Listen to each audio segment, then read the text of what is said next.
Merci. Place à un autre trio à présent. Il est composé de Monsieur Collignon, de Monsieur Dupont et de Madame Goffinet. On commence avec Monsieur Collignon. Sa question porte sur l'indemnisation des propriétaires de panneaux solaires en Wallonie en attente de solutions concrètes. Voilà, merci Monsieur le Président. Donc, il s'agit de faire le point sur ce dossier, puisqu'à ce jour, aucun système d'indemnisation n'est prévu pour les prosumeurs qui sont touchés par des décrochages d'onduleurs dus aux surtensions du réseau.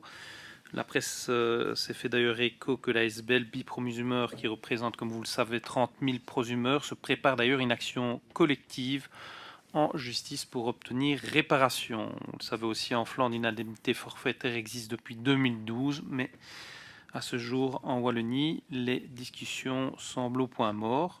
Donc, mes questions sont les suivantes. Quand des dispositifs d'indemnisation seront-ils mis en place? Quelles solutions envisagez-vous pour répondre rapidement aux attentes des prosumeurs? Et veillerez-vous à ce que le coût n'impacte pas les autres utilisateurs du réseau? Merci Monsieur Dupont. Votre question porte sur l'indemnité des prosumeurs en cas de décrochage d'onduleurs.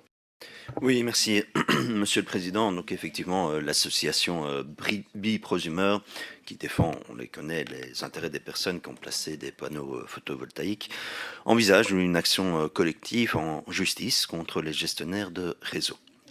Elle estime que ses membres sont lésés financièrement à chaque fois qu'il y a décrochage de l'onduleur de leur installation photovoltaïque, puisqu'à chaque fois le compteur de production particulier ne tourne plus à l'envers.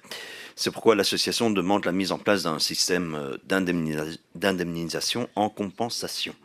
La DPR prévoit ceci: en cas de préjudice avéré et objectivé, le gouvernement verra à ce qu'une indemnité proportionnelle soit prévue. Fin de citation. Donc, Madame la Ministre, où en est-on dans la réflexion de ce système d'indemnisation, et si indemnisation il y a, qui la paiera finalement? Je vous remercie. Madame Goffinet, votre question porte sur l'action collective en justice envisagée par l'ASBL Biprosumeur pour le décrochage des onduleurs chez les propriétaires de panneaux photovoltaïques. Oui, merci Monsieur le Président. Madame la Ministre, l'ASBL a annoncé donc la préparation d'une action collective en justice contre les gestionnaires de réseau dans le cadre des décrochages des onduleurs dont sont victimes les propriétaires de panneaux photovoltaïques en Wallonie. Je ne vais pas débattre sur le sujet, je vais aller directement à mes questions. Je n'en doute pas que vous êtes bien au courant des faits, mais je voulais savoir si vous étiez informé de cette préparation de cette action collective. Quels étaient vos contacts avec l'ASBL dans le cadre de la gestion de ce dossier, ainsi que les gestionnaires de réseaux de distribution, et enfin, où en êtes-vous en fait dans les propositions de solutions à mettre en œuvre pour répondre à ces problèmes pour les victimes de décrochage?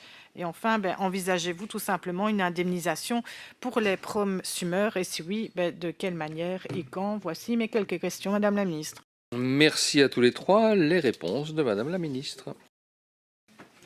Merci, Monsieur le Président. Alors, Madame la députée, Messieurs les députés, alors je tiens tout d'abord à préciser que je suis évidemment bien informé de la volonté de Biprosumeur de lancer une action en justice contre les gestionnaires de réseau. Mes équipes sont d'ailleurs en contact avec eux et un processus de concertation sera initié dans les jours qui viennent afin d'implémenter des solutions adéquates. Alors, vous me demandez quelles sont ces solutions. La première piste de solution doit être, comme je l'ai déjà précédemment évoqué, la résolution des problèmes de décrochage. On y travaille déjà aujourd'hui, en collaboration avec les gestionnaires de réseau qui sont bien entendu conscients du problème. À court terme, les gestionnaires règlent ces problèmes via des interventions de changement de phase vers une phase non saturée ou des interventions d'équilibrage du réseau, tandis qu'en parallèle, ils investissent dans le renforcement des réseaux, ce qui permettra de résoudre le problème à moyen ou long terme. Nous les soutenons dans ces travaux, notamment en finançant via le plan de relance et le PNRR l'accélération du placement des compteurs digitaux qui permettent d'objectiver les problèmes et de faciliter l'implémentation des solutions. Par exemple, grâce aux données de mesure de la tension qui sont remontées par ces compteurs communicants, les GRD ont pu élaborer et mettre à disposition une cartographie en ligne au niveau des décrochages des onduleurs. Alors sur cette base, des plans d'action ont été mis en œuvre pour intervenir sur les circuits en fonction de l'importance des décrochages. Nous les soutiendrons également en travaillant sur la simplification administrative des procédures qui vont permettre le renforcement du réseau. La priorité est donnée à la mise en œuvre de solutions qui permettent de mettre fin aux situations de surtension. En parallèle, et conformément à la DPR, nous réfléchissons également aux modalités d'une compensation des prosumeurs qui continueraient malgré tout à subir des décrochages. Il est encore trop tôt à ce stade pour répondre à vos questions relatives aux coûts et aux modalités de financement, mais notre réflexion devrait aboutir tout prochainement. Monsieur Collignon, pour une éventuelle réplique. Oui, merci Monsieur le Président. Je remercie la ministre pour sa réponse. Je pense qu'elle a raison sur le fait qu'il faut d'abord, effectivement, qu'il faut résoudre le problème. Donc il faut travailler donc, au renforcement des réseaux. Et donc pour cela, ça demande des financements complémentaires aux différents GRD. Maintenant, j'ai bien entendu qu'il y avait un chemin vers une indemnisation et que vous estimiez qu'il était trop tôt pour déterminer qui prendra en charge cette indemnisation.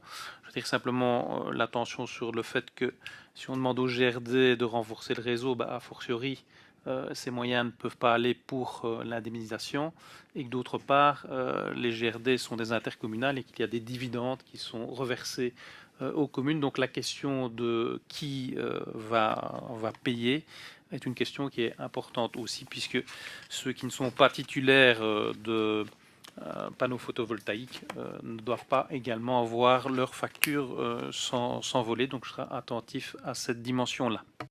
Monsieur Dupont. Oui, merci.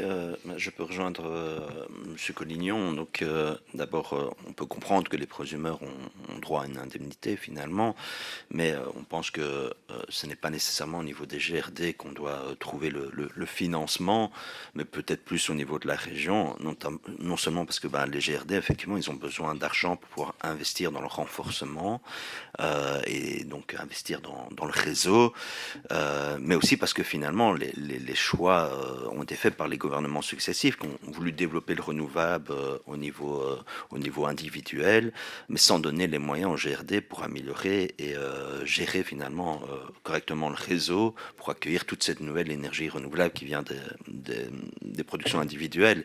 Et donc ça serait pas logique que ce soit les GRD qui payent le prix alors qu'on a besoin qu'ils renforcent le réseau. Madame Goffinet. Merci à Madame la Ministre de nous avoir fait état de la situation. J'entends que certaines choses avancent et vont être communiquées prochainement, donc on sera bien attentif à ce qui sera proposé. L'ordre du